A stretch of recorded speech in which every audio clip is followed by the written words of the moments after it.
Hello, Brett Etheridge here, founder and lead GMAT instructor at Dominate Test Prep, and I'd like to share a few thoughts with you about the new GMAT Focus Edition that's coming later this year, and specifically whether or not you should wait to take that new version of the GMAT or go ahead and prepare for and take the current GMAT. This is a hot topic on the interwebs right now. I was on a GMAT forum earlier today and saw a million questions along these lines. I have been getting emails from my own students wondering whether or not they should delay preparing for and taking the GMAT until the new GMAT Focus Edition comes out. So let's go ahead and address this head on, starting with a quick review for those of you who need it about the timeline of the new GMAT Focus Edition, because I think that is going to inform your decision making to a large extent. Let's go ahead and take a look.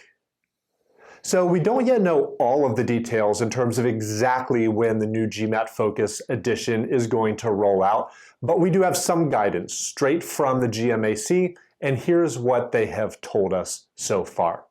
The new official guides for the new GMAT Focus Edition exam will be available sometime in Q2. They have said late Q2. I have heard that the guides may be available as soon as late April 2023. So depending on when you're watching this video, the guides may already be out. But sometime in Q2, you can expect to have the resources, the official practice questions that you can use to start preparing for the new GMAT Focus Edition. Registration for the exam won't start until Q3 2023, and testing will begin in the Q4 of 2023. Now, that's a broad range, right? 3 potential months. My guess is it's not going to be until late Q4, but it's possible you could take this exam as soon as October 2023. The current GMAT, however, isn't even going to be phased out until 2024 sometime. They've said possibly Q1, possibly Q2. I have a feeling a lot is going to depend on how well the new exam is received. Are there any hiccups along the way? How long do they have to keep the current GMAT before they phase it out? The key consideration here is that there will be some overlap where you will have a choice as to which exam to take. I'll talk about that here in a moment. But from the standpoint of deciding should you wait, I think this timeline is incredibly helpful. And I do want to share 3 thoughts with you about whether or not you should wait. And the first is know your application deadlines. They should really dictate which exam you take more than anything else. I've had some students email me asking if they should wait, and I'm asking them about their goals for when they want to go back to business school, and they're planning to apply round 1 this year, like 2023. Those application deadlines can be as early as September, most of them October, possibly November. But if you're going to be applying round 1, you really need to be taking the current GMAT and start studying for it now. If you're going to wait until round 2, maybe you're not even thinking about business school for another year or so and you have some time. Okay, now maybe you're going to fall into that overlap period and you'll have a decision to make as to which exam you want to take. Again, I'll have some thoughts for you here in a moment on that. But ultimately, you just need to let your goals dictate. You wouldn't want to delay going to business school simply so that you can take a slightly shorter version of the exam, especially when, point number 2, most of the content is the same anyway. In other words, starting now to prepare for the GMAT won't be a waste of time. So my advice to my students and my advice to you here is, if you have the time and the bandwidth to start preparing for the GMAT now, absolutely do it. There's no reason to put off studying. It can take several months to prepare well for this exam. You might as well get started as early as possible, especially, we're sort of heading at the time of this recording into the summer months. Some people have a little bit more time to devote to their prep. Go for it, because let's look at a quick side-by-side comparison for those of you who may not be familiar with the differences. And the reality is that yes, the new GMAT Focus Edition is going to be shorter, and there's some appeal to that, fewer questions.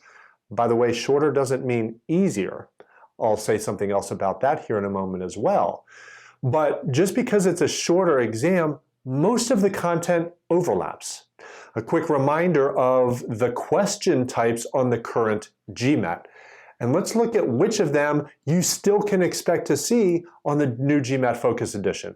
Problem solving? Yep, absolutely. Definitely on the new GMAT Focus Edition. Data sufficiency? Of course. In fact, the focus of the new GMAT Focus Edition, no pun intended, is to be more data-driven, more reasoning-based, critical analysis. And so, of course, data sufficiency is a great way to test your ability to think that way. How about the verbal side of things? Reading comprehension? Of course. You have to be able to understand what you're reading and answer questions about that in business school, certainly on this exam as well. Critical reasoning questions, I just said that's a big emphasis of the new version of the exam, so you will see that on the new version. Seeing a lot of overlap here? How about sentence correction? Nope. Not on the new GMAT Focus Edition. So for some of you, it's like a breath of fresh air and you're thinking, okay, I'd love to take an exam without sentence correction. Go back to point number 1.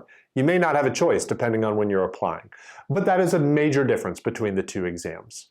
How about integrated reasoning? Yes, huge emphasis on the new exam. They're calling it something different. They're calling it data insights, but absolutely it's going to appear on the new exam, but no essay on the new exam. But the essay wasn't all that an important part of your GMAT score currently anyway, so not a major deal. So really, you're looking at a ton of overlap, which again, I just reemphasize my point that starting to prepare now will not be wasted because so much of what you'll start to study now will benefit you if you do end up taking the new GMAT Focus Edition.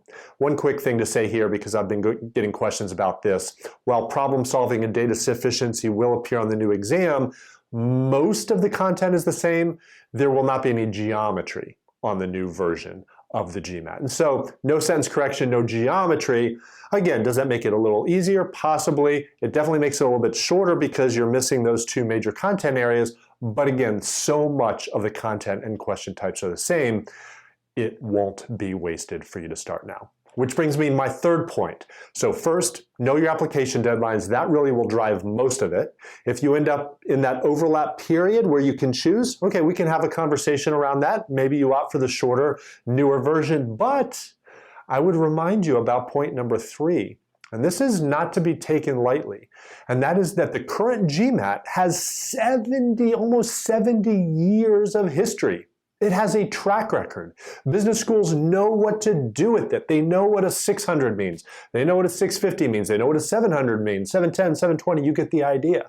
And so if you're going to be targeting the top schools, if you're really looking to be competitive, you can't go wrong submitting a current GMAT score because again, business schools know what to do with that. Now they're saying all the right things about the new GMAT Focus Edition. The GMAC has told us that the exam was developed in coordination, in conjunction with business schools.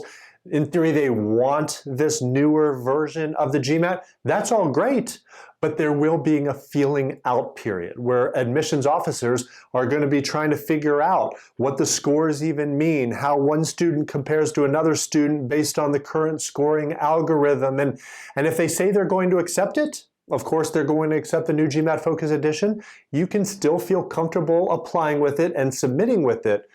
But I would just say that if you are choosing, there could be some value to going with the known entity. Yes, you'll have to sit in the testing center or even at your home in front of the computer, taking the current GMAT version for about an hour longer, answer a few extra questions. But like I said before, shorter doesn't necessarily mean easier because first of all, there's so much more of a priority and a premium on each question because there are fewer of them. And again, just because there are few questions, it's still fewer questions on roughly the same amount of content anyway. So you still have to spend a lot of time preparing. Make sure that you're prepared for whichever questions they throw at you.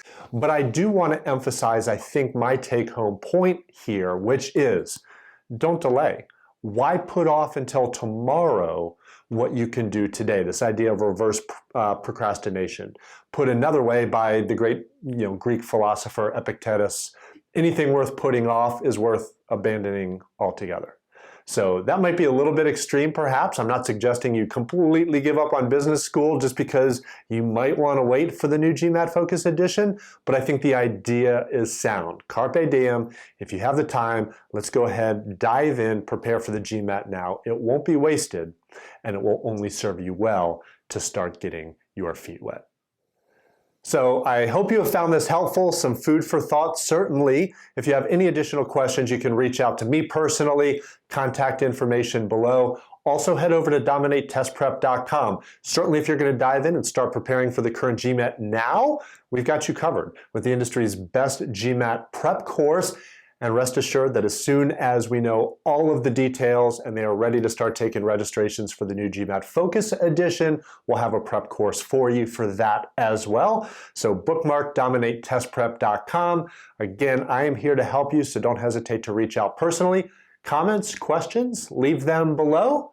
And I'll sign off for now, but you'll hear from me again soon with more tips, strategies, content for the new GMAT Focus Edition if you decide to take that one.